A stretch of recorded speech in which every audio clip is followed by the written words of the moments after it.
നമസ്കാരം. Quantum ഡയലോഗ്സിൻ്റെ atomic theory എന്നുള്ള സെഷനിലേക്ക് എല്ലാവർക്കും സ്വാഗതം.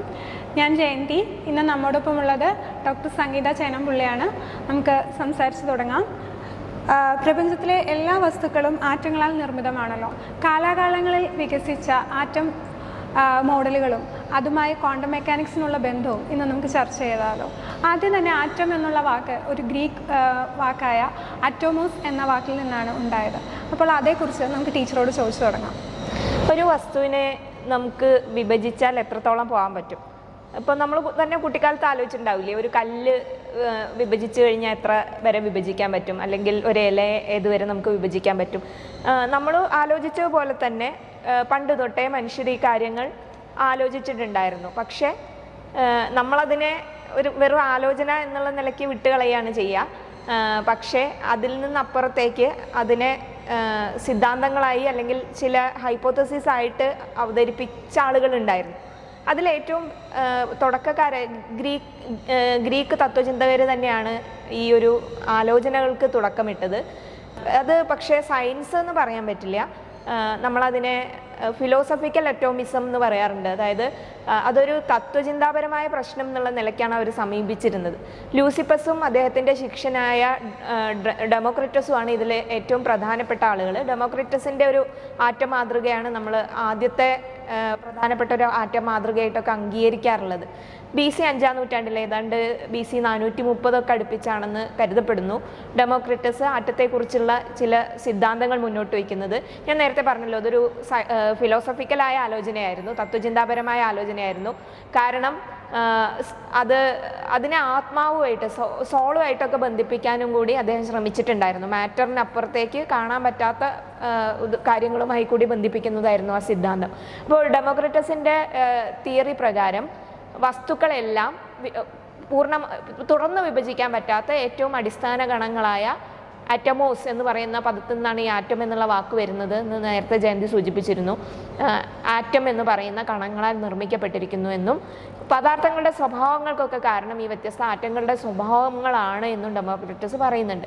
അപ്പോൾ അദ്ദേഹം വിചാരിച്ചത് ഇത് ഡയറക്റ്റായിട്ട് ആറ്റത്തിൻ്റെ സ്വഭാവമായിട്ട് ബന്ധപ്പെട്ടിരിക്കുന്നു എന്നാണ്. ഇപ്പോൾ ഉദാഹരണത്തിന് ചവർപ്പുണ്ടാക്കുന്ന വസ്തുക്കളുടെ ആറ്റങ്ങൾ സൂചി പോലെ കൂർത്തതായിരിക്കും, അല്ലെങ്കിൽ ഇരുമ്പിൻ്റെ പോലെയുള്ള കാന്തിക സ്വഭാവം കാണിക്കുന്നവയ്ക്ക് കൊളുത്തുകൾ ഉണ്ടായിരിക്കും, വെള്ളത്തിൻ്റെ ആറ്റംസ് ഒഴുകുന്നതായിരിക്കും. അങ്ങനെ പദാർത്ഥ സ്വഭാവത്തെ ആറ്റത്തിൻ്റെ ഒരു സ്വഭാവവുമായി ബന്ധിപ്പിക്കാൻ കൂടി അദ്ദേഹം ശ്രമിച്ചിട്ടുണ്ടായിരുന്നു. അങ്ങനെ ഈ ആറ്റം എന്ന് പറയുന്നത് ഏറ്റവും അടിസ്ഥാന ഗണമാണെന്നും അതിനെ പിന്നീട് ചെറുതാക്കാനാവില്ല എന്നും അത് നശിപ്പിക്കാനാകില്ല എന്നും ഒക്കെയുള്ള ധാരണ ഡെമോക്രിറ്റസ് കൊണ്ടുവരുന്നുണ്ട്. പക്ഷേ പിന്നീട് എന്തുണ്ടായി എന്ന് വെച്ച് കഴിഞ്ഞാൽ തുടർന്ന് കുറേ കാലത്തോളം ഈ ഒരു ആലോചനകൾ മധ്യകാല ഘട്ടത്തിൽ നമ്മൾ പലപ്പോഴും പറയാറുണ്ട്, സയൻസിൻ്റെ മുന്നേറ്റം, സാമൂഹ്യ മുന്നേറ്റം ഒക്കെ തന്നെ വളരെ ചുരുങ്ങിപ്പോയൊരു ഘട്ടമാണ്. പ്രത്യേകിച്ച് യൂറോപ്പിലൊക്കെ ഈ അറബ് സംസ്കാരങ്ങളിലുമൊക്കെ മുന്നേറ്റങ്ങൾ ഉണ്ടാകുന്നുണ്ടെങ്കിലും അത് നമ്മൾ വേണ്ടത്ര ആ രൂപത്തിൽ പരിഗണിക്കാത്തത് കൊണ്ടുകൂടിയാണ്. ഈ ഗ്രീക്ക് അറിവുകളൊക്കെ കുറേ കാലം വിസ്മൃതിയിൽ കിടക്കുകയും ഈ മധ്യകാലഘട്ടത്തിൽ ഇത്തരം ആലോചനകൾ വലിയ കാര്യമായി മുന്നോട്ട് പോകാതിരിക്കുകയും ചെയ്തു. പിന്നെ നമ്മൾ ശ്രദ്ധിക്കേണ്ട ഒരു കാര്യം എന്ന് പറയുന്നത് എപ്പോഴും ഇത് തുടർച്ചകളാണ്. സയൻസിൻ്റെ ഒരു സ്വഭാവം തന്നെ തുടർച്ചയാണ്. ഇപ്പോൾ നമ്മൾ ഈ അറ്റോമിക് തിയറിയുടെ ഒരു ചരിത്രം പറയുമ്പോഴും നമുക്ക് ആ ഒരു തുടർച്ച കാണാൻ പറ്റും. ഇപ്പോൾ ഓരോരുത്തരും നിർമ്മിച്ച അറിവുകളിൽ നിന്നും അടുത്ത തലത്തിലേക്ക് പോവുകയും അതിൽ ചിലതിനെ സ്വീകരിക്കും, ചിലതിനെ തള്ളിക്കളയേണ്ടതിനെ തള്ളിക്കളഞ്ഞുകൊണ്ട് തുടർച്ചയായിട്ട് ഇങ്ങനെ മുന്നോട്ട് പോകുന്ന ഒരു രീതിയാണ്. ലംബതലത്തിലും അതേപോലെ തന്നെ തിരശ്ചീന തലത്തിലും വെർട്ടിക്കലായിട്ടും ഹൊറിസോണ്ടലായിട്ടും ഈ ഒരു മാറ്റങ്ങൾ സംഭവിക്കുന്നുണ്ട്. അപ്പോൾ ഈ ചിലതിനെ നമ്മൾ തിരഞ്ഞെടുക്കുകയും അതിൽ കൂടെ മുന്നോട്ട് പോവുകയും ചെയ്യുന്നതാണ്. സയൻസിൻ്റെ രീതി പഠിക്കാൻ പറ്റിയ ഒന്നുകൂടിയാണ് അറ്റോമിക് തിയറിയുടെ ഒരു വികാസം എന്നുള്ളത് കൂടി ശ്രദ്ധിക്കേണ്ടതാണ്. അപ്പോൾ പിന്നീട് മുന്നേറ്റം ഉണ്ടാകുന്നത് ഡാൾട്ടനിലൂടെയാണ്. ഡാൾട്ടൺ 1804 ആദ്യമായിട്ട് ഈ ഒരു കൺസെപ്റ്റ് കൊണ്ടുവരികയും 1808 അതിനെ പിന്നീട് പുതുക്കുകയൊക്കെ ചെയ്യുന്നുണ്ട്. അപ്പോൾ ഡാൾട്ടൻ്റെ അറ്റോമിക് തിയറി വരുന്നത് പ്രധാനമായിട്ടും രാസപ്രവർത്തനങ്ങളിൽ നിന്നാണ്. വസ്തുക്കൾ രാസപ്രവർത്തനത്തിൽ ഏർപ്പെടുമ്പോൾ ചില പ്രത്യേക അനുപാതങ്ങൾ പാലിക്കുന്നു എന്നും ഒക്കെ കണ്ടെത്തുന്നുണ്ട്. അപ്പോൾ അതിൽ പ്രധാനപ്പെട്ടതൊന്ന് മാസ് കൺസർവ് ചെയ്യുന്നു. രാസപ്രവർത്തനത്തിൽ ഏർപ്പെടുന്ന വസ്തുക്കളുടെ അഭികാരകങ്ങളുടെ മാസും ഉൽപ്പന്നങ്ങളുടെ മാസും എല്ലാം കൂടി കൂട്ടിക്കഴിഞ്ഞാൽ രണ്ടും തുല്യമായിരിക്കും എന്നുള്ള ഒരു ആശയം അതിൽ കണ്ടെത്തി രാസപ്രവർത്തനങ്ങളിൽ നിന്ന്. അതേപോലെ തന്നെ വസ്തുക്കൾ കമ്പൈൻ ചെയ്യുന്നത് ചില പ്രത്യേക അനുപാതങ്ങളിലാണെന്ന് കണ്ടെത്തി. അതിനാണ് ലോ ഓഫ് ഡെഫിനിറ്റ് പ്രൊപ്പോർഷൻസ് എന്ന് പറയുക. അതേപോലെ തന്നെ പല വസ്തുക്കളിൽ മൾട്ടിപ്പിൾ പ്രൊപ്പോർഷൻസിൽ പലതരത്തിൽ കമ്പൈൻ ചെയ്യുന്നു. ഇപ്പോൾ ഉദാഹരണത്തിന് വാട്ടറിലും H2O2-ലും ഹൈഡ്രജനും ഓക്സിജനും തന്നെയാണെങ്കിലും അത് കമ്പൈൻ ചെയ്തിരിക്കുന്ന വ്യത്യസ്ത അനുപാതങ്ങളിലാണ്. അപ്പോൾ ഇങ്ങനെ ഈ ഒരു എക്സ്പെരിമെൻറ്റ്സിൽ നിന്ന് രാസപ്രവർത്തനങ്ങളിൽ നിന്ന് കിട്ടിയ അറിവുകൾ വെച്ചുകൊണ്ടാണ് ഡാൾട്ടൻ്റെ ആറ്റോമിക് തിയറി വരുന്നത്. ഡാൾട്ടൺ ആറ്റത്തിനെ ഒരു സോളിഡ് സ്ഫിയർ ആയിട്ടാണ് കണ്ടത്. അതുകൊണ്ട് തന്നെ ഇതിനെ സോളിഡ് സ്ഫിയർ മോഡൽ എന്നോ ബൗളിംഗ് ബോൾ മോഡൽ എന്നോ ഒക്കെ പറയാറുണ്ട്. ഡാൾട്ടൻ്റെ ആറ്റോമിക് തിയറി പ്രകാരം ഹാർഡ് സ്ഫിയേഴ്സ് ആയിട്ടാണ് ആറ്റംസ് ഡാൾട്ടൺ വിഭാവനം ചെയ്തത്. പിന്നെ ഡാൾട്ടൺ പറഞ്ഞ കാര്യങ്ങൾ എന്ന് പറയുന്നത് ടൈനി ആയിട്ടുള്ള ചെറുതായിട്ടുള്ള ഇൻഡിവിസിബിൾ പാർട്ടിക്കിൾസ് ആണ്. ഒരു മൂലകത്തിൻ്റെ ആറ്റംസ് എല്ലാം ഒരുപോലെ ആയിരിക്കും, വ്യത്യസ്ത മൂലകങ്ങളുടെ ആറ്റങ്ങൾ വ്യത്യസ്തമായിരിക്കും. അതേപോലെ തന്നെ തന്മാത്രകൾ അല്ലെങ്കിൽ സംയുക്തങ്ങൾ ഉണ്ടാകുന്നത് വ്യത്യസ്ത ആറ്റങ്ങൾ പല രൂപത്തിൽ കമ്പൈൻ ചെയ്തിട്ടുള്ളതാണ് എന്നും കൂടി ഡാൾട്ടൺ പറയുന്നുണ്ട്. അപ്പോൾ ഡാൾട്ടൻ്റെ അറ്റോമിക് തിയറി ഒരു നാഴികക്കല്ലായിരുന്നു. അതിന് ധാരാളം പരിമിതികളുണ്ട്. കാരണം പല കേസുകളിലും ഡാൾട്ടൺ പറഞ്ഞ ഈ പ്രൊപ്പോർഷൻസ് വയലേറ്റ് ചെയ്യുന്നതായിട്ട് കാണാം. പക്ഷേ എങ്കിലും ഈ ആറ്റത്തിൻ്റെ സ്വഭാവത്തെ സംബന്ധിച്ച് നിർമ്മിക്കാനോ നശിപ്പിക്കാനോ സാധ്യമല്ല എന്നുള്ള ഒരു കൺസെപ്റ്റ് കൊണ്ടുവന്നതും അതുപോലെ തന്നെ ആറ്റങ്ങൾ സംയോജിച്ചുകൊണ്ട് സംയുക്തങ്ങൾ ഉണ്ടാകും എന്നുള്ള ഒരു ആശയം മുന്നോട്ട് വെച്ചതും എന്നുള്ള നിലയ്ക്ക് ഡാൾട്ടൻ്റെ ആറ്റോമിക മാതൃകയ്ക്ക് വലിയ പ്രസക്തിയുണ്ട്. ഈ രണ്ട് മാതൃകകളിലും ടീച്ചർ ഇപ്പോൾ പറഞ്ഞു നിർത്തിയത് വിഭജിക്കാനാവാത്ത കണമായിട്ട് ആറ്റത്തെ പരിഗണിക്കുന്നു എന്നാണ്. അതിനുശേഷം ഉള്ള പുരോഗതിയിൽ ആറ്റത്തിനും സബ് ആറ്റോമിക് പാർട്ടിക്കിൾ അല്ലെങ്കിൽ ആറ്റത്തിനും ചെറിയ കണങ്ങൾ കണ്ടുപിടിക്കപ്പെടുന്നു. ആ ഒരു കാലഘട്ടത്തെക്കുറിച്ച് ഒന്ന് വിശദീകരിക്കാമോ? ഇലക്ട്രോണിൻ്റെ കണ്ടുപിടുത്തത്തിന് ശേഷമാണ് ആദ്യം കണ്ടുപിടിച്ച സബ് ആറ്റോമിക് പാർട്ടിക്കിൾ ഇലക്ട്രോൺസ് ആണ്. കാരണം ഇലക്ട്രോൺസ് ആണല്ലോ രാസപ്രവർത്തനത്തിലൊക്കെ ഏർപ്പെടുന്നത്. അതുകൊണ്ട് തന്നെ അതിനെ കുറച്ചുകൂടി നമുക്ക് കണ്ടെത്താനും ഒക്കെ കുറച്ചുകൂടി എളുപ്പമാണ്. അപ്പോൾ ഇലക്ട്രോൺസിനെ കണ്ടെത്തുന്നതിന് ശേഷമാണ് പിന്നത്തെ അറ്റോമിക് മോഡൽ വരുന്നത്.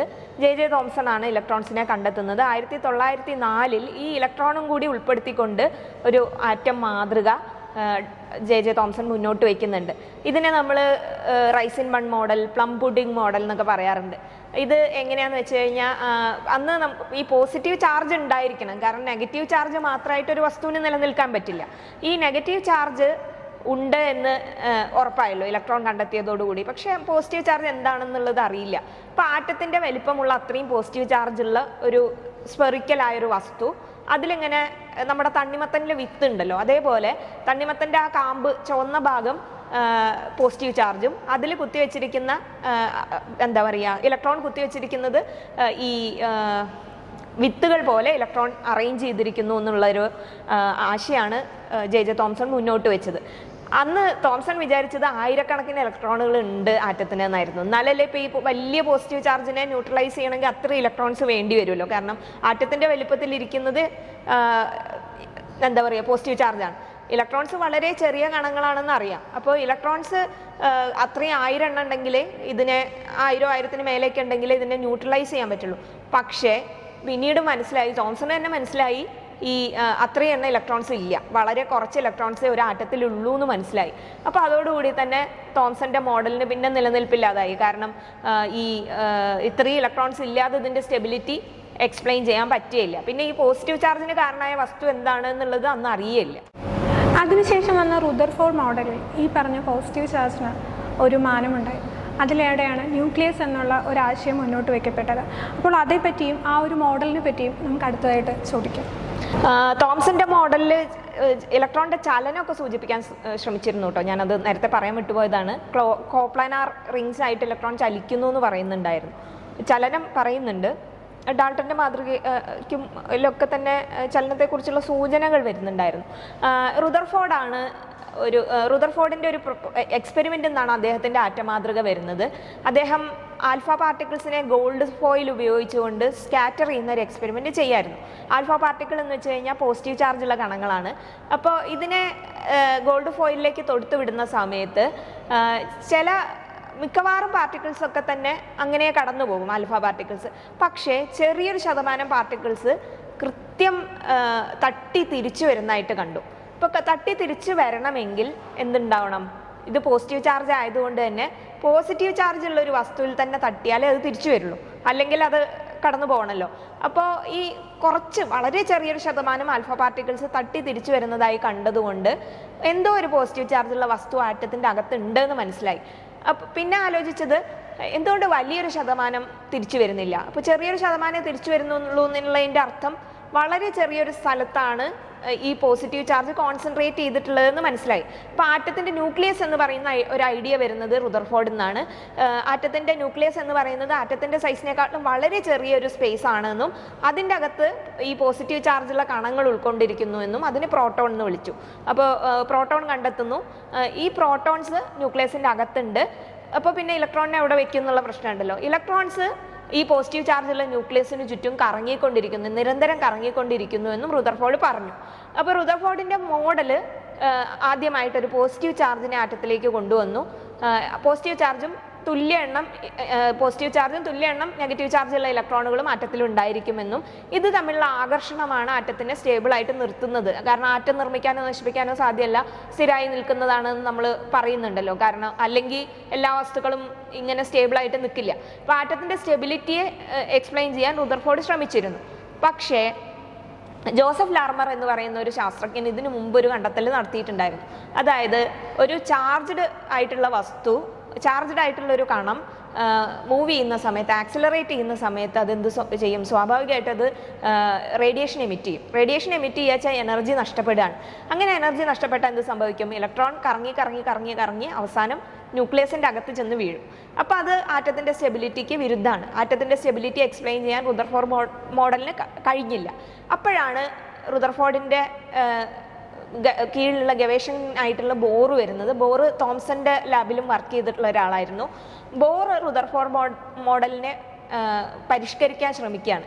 അപ്പോഴത്തേക്ക് പ്രധാനപ്പെട്ട നിർണായകമായൊരു സംഭവം നടന്നിട്ടുണ്ടായിരുന്നു. 1900 ഈ റുദർഫോർഡിൻ്റെ മോഡൽ വരുന്ന 1911-12 കാലത്തൊക്കെയാണ്. അതിനു മുമ്പ് തന്നെ 1900 നമ്മുടെ പ്ലാങ്ക് ക്വാണ്ടം തിയറി മുന്നോട്ട് വയ്ക്കുന്നുണ്ടായിരുന്നു. അതായത് എനർജിയുടെ റേഡിയേഷൻ്റെ കേസിൽ എനർജിയുടെ അബ്സോർപ്ഷനും എമിഷനും നടക്കുന്നത് കണ്ടിന്യൂസ് ആയിട്ടല്ല, മറിച്ച് ഡിസ്ക്രീറ്റ് പാക്കറ്റ്സ് ക്വാണ്ടം ആയിട്ടാണ് എന്നുള്ളൊരു ആശയം മുന്നോട്ട് വെച്ചിട്ടുണ്ടായിരുന്നു. അങ്ങനെ ഈ ഒരു ആശയത്തെ എടുത്തുകൊണ്ട് ബോറ് ഈ റുദർഫോർഡിൻ്റെ മോഡലിനെ മോഡിഫൈ ചെയ്യാൻ ശ്രമിക്കുകയാണ്. അപ്പോൾ ബോർ കൊണ്ടുവന്ന ഒരു ആശയം എന്ന് പറയുന്നത് ഇലക്ട്രോണിന് അങ്ങനെ എല്ലാ സ്ഥലത്തും കറങ്ങാൻ പറ്റില്ല, പകരം ചില സർട്ടൻ എനർജി ലെവൽസ് ഉണ്ട്. ഇതിനെ ഓർബിറ്റ്സ് എന്നാണ് ബോർ വിളിക്കുന്നത്. ഈ ഓർബിറ്റ്സിലാണ് ഇലക്ട്രോൺസ് കറങ്ങുന്നത്. ഈ ഓർബിറ്റിൻ്റെ പ്രത്യേകത എന്താണെന്ന് വെച്ച് കഴിഞ്ഞാൽ ഇത് ക്വാണ്ടൈസ്ഡ് ആണ്, such that the angular momentum MVR = എന്താ പറയുക h/2π. അപ്പോൾ ഒരു ഡെഫിനിറ്റ് ആയിട്ടുള്ള കോൺസ്റ്റൻ്റ് ആയ ഒരു വാല്യൂ ഉള്ള എനർജിയുടെ ക്വാണ്ടം ലെവൽസ് ആയിട്ടാണ് ഇത് നിൽക്കുന്നത്, ഓർബിറ്റ്സ് എന്ന് പറയുന്നത്. ഈ എനർജി ലെവൽസ് എന്ന് പറയുന്നത് ആറ്റത്തിൻ്റെ അടുത്തുള്ള എനർജി ലെവലിൽ എനർജി കുറവായിരിക്കും. കാരണം ന്യൂക്ലിയസിനോട് അടുത്തായതുകൊണ്ട് അട്രാക്ഷൻ കൂടുതലായിരിക്കും. പുറത്തേക്ക് പോകുന്തോറും എനർജി കൂടി വരും. ഇതിനെ ഷെല്ലുകളായിട്ട് വിഭജിക്കുകയും KLMN എന്നൊക്കെ പേര് നൽകുകയും ചെയ്യുന്നുണ്ട് ബോർ. അപ്പോൾ ഈ സ്റ്റെബിലിറ്റി എന്ന് പറയുന്ന, അതായത് റേഡിയേറ്റ് ചെയ്തിട്ട് പോയിട്ട് ഇതിൻ്റെ അകത്ത് വീഴുക എന്നുള്ള പ്രശ്നത്തിനെ, റുദർഫോർഡ് മോഡലിൻ്റെ പ്രശ്നത്തിനെ മറികടക്കാൻ ബോറിന് കഴിയുന്നുണ്ട്. കാരണം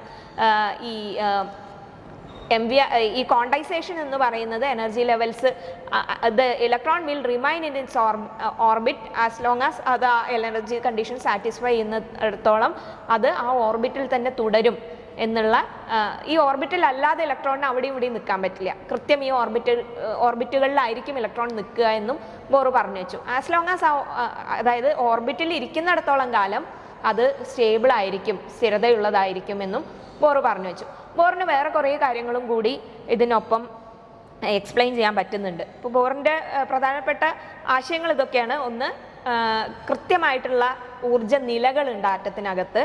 ഇതിനെ ഷെൽസ് എന്ന് വിളിക്കുകയും ഇതിൻ്റെ ഊർജം അകത്തുനിന്ന് പുറത്തേക്ക് പോകുന്തോറും കൂടി വരുന്നു എന്ന് പറയുകയും ചെയ്തു.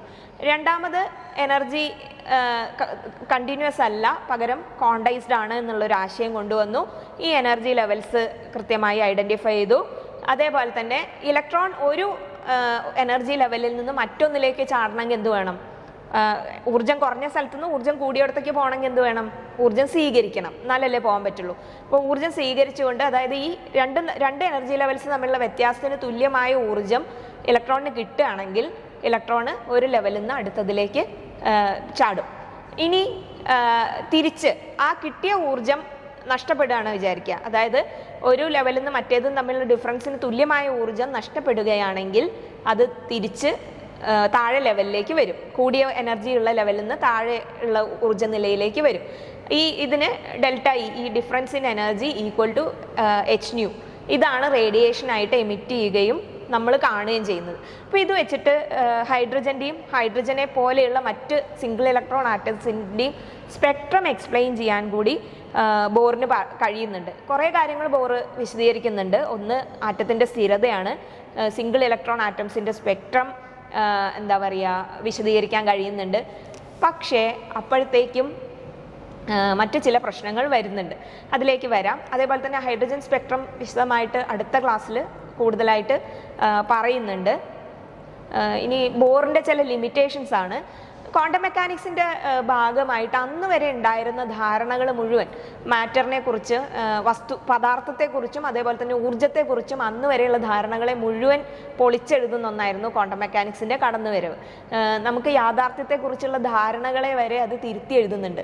അപ്പോൾ ഈ എന്താ പറയുക, നമ്മൾ കണ്ടുകൊണ്ടിരുന്ന പോലെ വെളിച്ചം നമ്മൾ തുടർച്ചയായിട്ട് കാണുന്നുണ്ടെങ്കിലും വെളിച്ചം പോലും ഒറ്റ തുടർച്ചയല്ല, പകരം അത് കണങ്ങളുടെ പാക്കറ്റുകളായിട്ടാണ് ഉള്ളത് എന്നുള്ളൊരു ധാരണ ഇതിൽ പ്രധാനപ്പെട്ടതായിരുന്നു. അതിൻ്റെ അർത്ഥം പ്രകാശത്തിന്, വൈദ്യുതകാന്തിക തരംഗങ്ങൾക്ക് ഒരേ സമയം തന്നെ കണികകളുടെ സ്വഭാവവും തരംഗങ്ങളുടെ സ്വഭാവവും ഉണ്ട്. തരംഗം എന്ന് വെച്ച് കഴിഞ്ഞാൽ തുടർച്ചയായിട്ട് ഇങ്ങനെ പോകുന്ന ഒന്നാണ്. കണികകളായിട്ടാണ് എന്നുള്ളതിൻ്റെ അർത്ഥം വിട്ട് പോകുന്നതാണ് എന്നുള്ളതാണല്ലോ. അപ്പോൾ പ്രകാശമൊക്കെ ഇതേപോലെ ദ്വൈത സ്വഭാവം, ഇരട്ട സ്വഭാവം കാണിക്കുന്നു എന്ന് മനസ്സിലായി. അപ്പോൾ ഇതിന് എന്താ പറയുക, ഇതേപോലെ തന്നെ ചെറിയ കണങ്ങളായിട്ടുള്ള ഇലക്ട്രോണുകൾ പോലെയുള്ള സബറ്റോമിക് പാർട്ടിക്കിൾസും ഇതേ സ്വഭാവം കാണിക്കുന്നു എന്ന് കണ്ടെത്തി. അപ്പോൾ ഇലക്ട്രോണിന് ഇതേപോലെ തരംഗ സ്വഭാവവും കണികാ സ്വഭാവവും ഉണ്ട്. തരംഗ സ്വഭാവം കാണിക്കുന്നത് പല സ്ഥലങ്ങളിലും നമുക്ക് കാണാൻ പറ്റും. ഇപ്പോൾ ഇലക്ട്രോൺ ഡിഫ്രാക്ഷൻ, ഇലക്ട്രോണിനെ നമുക്ക് പ്രകാശത്തിന് ഡിഫ്രാക്ഷൻ നടത്തുന്നത് പോലെ തന്നെ ഡിഫ്രാക്ഷൻ നടത്താൻ പറ്റും. ഇപ്പോൾ ഇലക്ട്രോൺ മൈക്രോസ്കോപ്പുകൾ പോലെയുള്ള സ്ഥലങ്ങളിലൊക്കെ നമ്മൾ ഇലക്ട്രോണിൻ്റെ തരംഗ സ്വഭാവം ഉപയോഗിക്കുന്നു. അതേപോലെ തന്നെ ചില സ്ഥലത്ത് അത് കണികാ സ്വഭാവം കാണിക്കുക. ഐൻസ്റ്റീന് നോബൽ സമ്മാനം കിട്ടുന്നത് ഫോട്ടോ ഇലക്ട്രിക് എഫക്റ്റ് വിശദീകരിച്ചതിനാണ്, ക്വാണ്ടം തിയറി വെച്ചുകൊണ്ട്. ഇവിടെ ഫോട്ടോ ഇലക്ട്രിക് എഫക്റ്റിൻ്റെ കേസിലാണെങ്കിൽ ഈ ഇലക്ട്രോൺസ് പാക്കറ്റ്സ് ആയിട്ട്, കണികകളായിട്ടാണ് പെരുമാറുന്നത്. അപ്പോൾ ഈ രണ്ടും വൈദ്യുതകാന്തിക തരംഗങ്ങൾക്ക് എന്നതുപോലെ ചെറിയ കണങ്ങൾക്കും ദ്വൈത സ്വഭാവം ഉണ്ട് എന്നും ഇലക്ട്രോണിന് ദ്വൈത സ്വഭാവം ഉണ്ടെന്നും കണ്ടെത്തി. മറ്റൊന്ന്, നമ്മൾ വളരെ കൃത്യമായിട്ട് ഇലക്ട്രോണിൻ്റെ ബോർ മോഡലിൽ വളരെ കൃത്യമായിട്ട് ഇലക്ട്രോണിൻ്റെ സ്ഥാനവും എനർജിയും പറയുന്നുണ്ട്. ഊർജ്ജം കണ്ടുപിടിക്കാനുള്ള ഇക്വേഷനൊക്കെ ബോർ വെക്കുന്നുണ്ട്. അപ്പോൾ ഒരേ സമയം പൊസിഷനും വെലോസിറ്റി, ഊർജ്ജവും ഒക്കെ കൃത്യമായിട്ട് പറയുന്നുണ്ട്. ഇതിലൊരു പ്രശ്നമുണ്ട്. കാരണം ഈ വൈദ്യുതകാന്തിക തരംഗങ്ങളും അതേപോലെ തന്നെ സബറ്റോമിക് പാർട്ടിക്കിൾസും ഒക്കെ ഒരേ സമയം പാർട്ടിക്കിളും വേവുമായിട്ട് ബിഹേവ് ചെയ്യുന്നതുകൊണ്ട് തന്നെ നമുക്കതിൻ്റെ എക്സാക്ട് പൊസിഷനും അതേസമയം എനർജി രണ്ടും ഒരുമിച്ച് പറയാൻ പറ്റില്ല. ഇതിനാണ് നമ്മൾ അൺസർട്ടനിറ്റി പ്രിൻസിപ്പിൾ എന്ന് പറയുന്നത്. ഹെയ്സൻബർഗ് ആണ് അത് കൊണ്ടുവരുന്നത്. അപ്പോൾ ഹെയ്സൻബർഗിൻ്റെ ഈ ആശയം അനുസരിച്ച് ഒരേ സമയം നമുക്ക് പൊസിഷനും ഊർജ്ജവും കണ്ടുപിടിക്കാൻ പറ്റില്ല. ഏതെങ്കിലും ഒന്ന് നമ്മൾ കൃത്യമായിട്ട് കണ്ടുപിടിക്കാൻ തുടങ്ങുമ്പോൾ മറ്റേത് തെറ്റിപ്പോവും. അപ്പോൾ ഹൈസൻബർഗ് അൺസർട്ടനിറ്റി പ്രിൻസിപ്പിൾ വെച്ചിട്ട് ബോർ മോഡൽ നമുക്ക് വാലിഡ് അല്ലാതെ വന്നു. കാരണം ബോർ മോഡലിൽ വളരെ കൃത്യമായിട്ട് പൊസിഷനും എനർജി മൊമെൻറ്റും ഒക്കെ പറയുന്നുണ്ട്. അത് സാധ്യമല്ല എന്നുള്ള ഒരാശയം വന്നു.